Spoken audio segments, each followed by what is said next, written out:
పాత బస్తీ మెట్రో భూసేకరణలో కీలక ఘట్టం చోటు చేసుకునుంది. ప్రభావిత ఆస్తుల యాజమాన్యులకు చెక్కులను పంపిణీ చేయనున్నారు. ఎంజీబీఎస్ నుంచి చంద్రయాన్గుట్ట మార్గంలో ఇప్పటివరకు 1100 ప్రభావిత ఆస్తులను అధికారులు గుర్తించారు.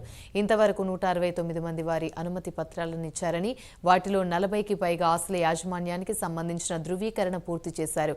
ప్రభావిత ఆస్తులకు చదరపు గజానికి 81,000 ఇవ్వడానికి ప్రభుత్వం అంగీకరించింది.